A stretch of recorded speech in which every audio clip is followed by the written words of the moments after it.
আসসালামু আলাইকুম ভাই। তুমি যে আহলে হাদিসের বয়ানগুলো দাও, এই বয়ানগুলো ঠিক আছে, সব হাদিস অনুযায়ী হয়, কিন্তু এই যে তুমি যে ফেসবুকে মনিটাইজ চালু করছো, এই মনিটাইজের মাধ্যমে তোমার ভিডিওতে মানুষজন জুয়ার প্রমোশন দেখতেছে। অর্থাৎ মানুষ তোমার ভিডিওতে বলা হচ্ছে তারা যদি এই জুয়ার অ্যাপসটা নামায়, নামাতে বলতেছে।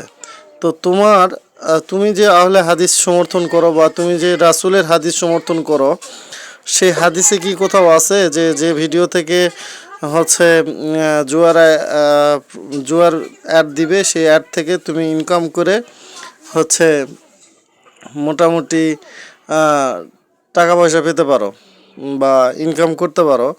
তো আমি তোমার আইডিটার নাম আমি দেখাই দিলাম, ওই যে সালমান বাংলাদেশি। তুমি এটা শিওর থাকো যে অন্য কোনো ভিডিও না, এটা তোমার ভিডিও থেকেই জুয়ার প্রমোট করা হয়েছে। আমি এই পুরো ভিডিওটা দেখতেছি, কারণ এই ভিডিওটার শেষে অবশ্যই কোনো না কোনো একটা অ্যাড আসবে।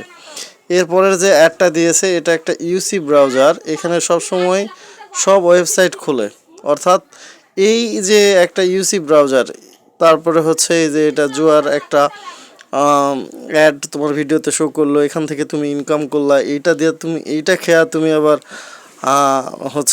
ইবাদত করবা, তোমার ইবাদত জায়েজ হবে কেমনে ভাই? আমার তো মাথায় ঢোকে না ভাই। তুমি যে বয়ানগুলো দাও এইগুলো দেওয়া বন্ধ করো, ঠিক আছে?